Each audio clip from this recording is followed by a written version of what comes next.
আসসালামু আলাইকুম প্রিয় শিক্ষার্থী, আজকের এই পর্বে আমরা কি অষ্টম অধ্যায়ের ময়মনসিংহ বোর্ড 2024 এর কোশ্চেন আলোচনা করব। তো আমরা এটা প্রথমে উদ্দীপকটা পড়ি। বলতেছে যে অনুচ্ছেদ 1, বিদ্যালয়ের ক্যাবিনেট নির্বাচনের অধিকাংশ শিক্ষার্থী শান্তিপূর্ণভাবে ভোটদান করলেও খাদিজা অন্যের হয়ে ভোট দিতে গিয়া কি কর্তব্যরতদের নিকট ধরা পড়ে।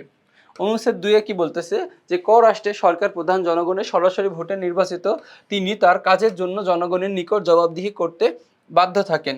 জনগণের কল্যাণ সাধনে কি তার প্রধান কি উদ্দেশ্য, জনগণের কল্যাণ সাধন তার হচ্ছে কি প্রধান উদ্দেশ্য। এখন বলতেছে ক নম্বর কোশ্চেনটা দেখো, নির্বাচক কারা। আচ্ছা, আমরা জানি যে নির্বাচক কারা। এরপরে বলতেছে যে বিরোধী দল গণতান্ত্রিক শাসন ব্যবস্থা অত্যন্ত গুরুত্বপূর্ণ, কি ব্যাখ্যা করো। এরপর গ নম্বর হচ্ছে বিদ্যালয়ে অনুষ্ঠিত নির্বাচনটি পদ্ধতিগতভাবে কোন ধরনের নির্বাচন ব্যাখ্যা করো। ঘ নম্বর হচ্ছে অনুচ্ছেদ 2 উল্লেখিত সরকার ব্যবস্থা বিশ্বব্যাপী জনপ্রিয় হলেও এর বেশ কিছু সীমাবদ্ধতা রয়েছে, কি মতামত দাও। আমরা ক নম্বর আনসারটা দেখি আগে। প্রথমত বলতেছে যারা প্রতিনিধি নির্বাচনের ক্ষমতা অর্থাৎ ভোট প্রদানের অধিকার ভোগ করে তাদেরকে ভোটার বা নির্বাচক বলা হয়। কি বলতেছে, যারা প্রতিনিধি নির্বাচনের ক্ষমতা আছে। দেখো, আমি একজন প্রাপ্তবয়স্ক, আমার হচ্ছে কি ভোটার দেওয়ার হচ্ছে কি ক্ষমতা আছে, তার মানে কি আমি একজন নির্বাচক, ঠিক আছে। আর সকল নির্বাচকগুলোকে একসাথে বলা হয় নির্বাচক মণ্ডলী। খ নম্বর বলতেছে যে গণতান্ত্রিক শাসন ব্যবস্থায় বিরোধী দলকে বিকল্প সরকার হিসেবে বিবেচনা করা হয়, কারণ গণতন্ত্রে যে রাজনৈতিক দল নির্বাচনে সংখ্যাগরিষ্ঠতা অর্জন করতে পারে না সেটাকে আমরা বলতেছি কি যে সংসদে বিরোধী দল হিসেবে কি ভূমিকা পালন করে। বিরোধী দল সরকারের কর্মকাণ্ডের গঠনমূলক বা সমালোচনার মাধ্যমে তাকে গণবিরোধী সিদ্ধান্ত গ্রহণ থেকে বিরত রাখে এবং সুশাসন প্রতিষ্ঠায় সহায়ক ভূমিকা পালন করে। এখন দেখো, যে বিরোধী দল গণতন্ত্রের কি বললাম, যে বিরোধী দল সরকারের বিভিন্ন বিষয় নিয়ে কি বিভিন্নভাবে আলোচনা করে থাকে, মানে কি সমালোচনা করে থাকে। দেখুন, এই সমালোচনা যখন করে, যখন কোনো কি ভুল করে তখন কি এটা নিয়ে সমালোচনা করে, তখন কি ওই যে সরকার দল আছে সেই দল আবার কি এটাকে আবার কি পরবর্তীতে গিয়ে শুদ্ধ করে নেয়।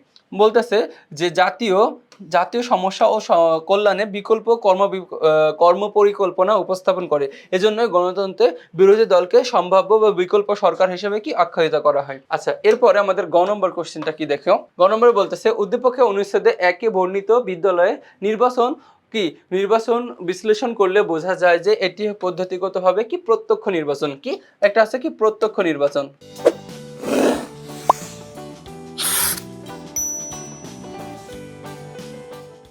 আচ্ছা, নির্বাচন হলো প্রতিনিধিত্বমূলক ব্যবস্থা নির্দিষ্ট প্রার্থীদের মধ্যে থেকে ভোটের মাধ্যমে প্রতিনিধি নির্বাচন করার প্রক্রিয়া। বিশ্বে সাধারণত 2 ধরনের নির্বাচন প্রচলিত, একটা আছে প্রত্যক্ষ, একটা আছে কি পরোক্ষ নির্বাচন। দেখো, একটা আছে প্রত্যক্ষ আর একটা আছে কি পরোক্ষ।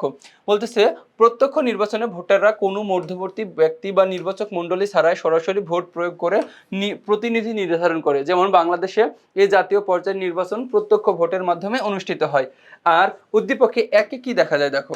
আচ্ছা, উদ্দীপক 1 দেখা যায় বিদ্যালয়ের ক্যাবিনেট নির্বাচনে শিক্ষার্থীরা শান্তিপূর্ণভাবে ভোট প্রদান করেছে এবং সরাসরি তাদের পছন্দের প্রার্থীকে কি করেছে, নির্বাচিত করেছে। এখানে ভোটাররা প্রত্যক্ষ নির্বাচনের মাধ্যমে কি প্রতিনিধি নির্ধারিত করেছে, যা প্রত্যক্ষ নির্বাচনের পদ্ধতির মূল বৈশিষ্ট্য।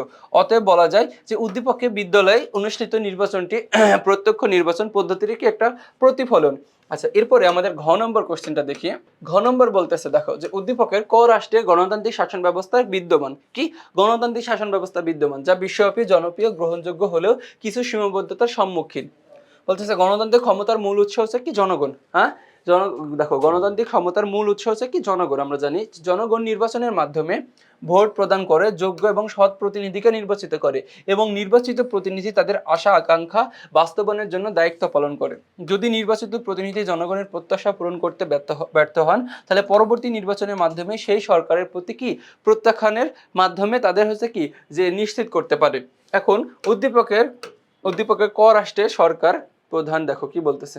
উদ্দীপকে ক রাষ্ট্রের সরকার প্রধান সরাসরি জনগণের ভোটে নির্বাচিত এবং তার কর্মকাণ্ডের জন্য কি জনগণের কাছে জবাবদিহিতা করতে হয়। এভাবে স্পষ্টভাবে বোঝা যায় এই রাষ্ট্রের গণতান্ত্রিক শাসন ব্যবস্থা কার্যকর। তবে গণতান্ত্রিক শাসন ব্যবস্থায় সংখ্যাগরিষ্ঠতার শাসন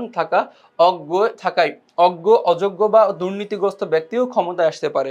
এখন দেখো, যে আমরা বলতেছি কি গণতান্ত্রিক কিছু হচ্ছে কি যে খারাপ দিক আছে। কি খারাপ দিক আছে?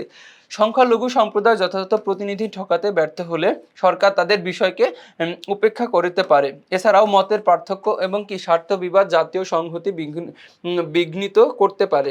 বিখ্যাত দার্শনিক প্লেটো, অ্যারিস্টটল গণতন্ত্রকে অজ্ঞ বা অযোগ্য ব্যক্তি শাসন হিসেবে কি অভিহিত করেছেন।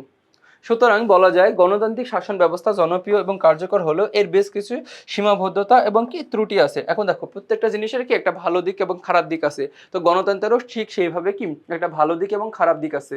তো খারাপ দিকটা হচ্ছে কি যে অনেক সময় কি দেখা যায় কি খারাপ অযোগ্য ব্যক্তি কি শাসন ব্যবস্থা আসে এবং যোগ্য ব্যক্তিও হচ্ছে কি কোনোভাবে কি শাসন ব্যবস্থা আসতে পারে না। পরবর্তীতে দেখা যায় কি যে সংসদে দেখা যায় কি বিভিন্ন ধরনের সমালোচনার সৃষ্টি হয়। তো তারপরে কি যে সংসদ ভেঙে যেতেও পারে। তো দেখো এর মাধ্যমে আমরা কি যে এই বোর্ডের কোশ্চেনটা সলভ করে ফেললাম। তো পরবর্তীতে তোমাদের সাথে আবার দেখা হবে। আসসালামু আলাইকুম।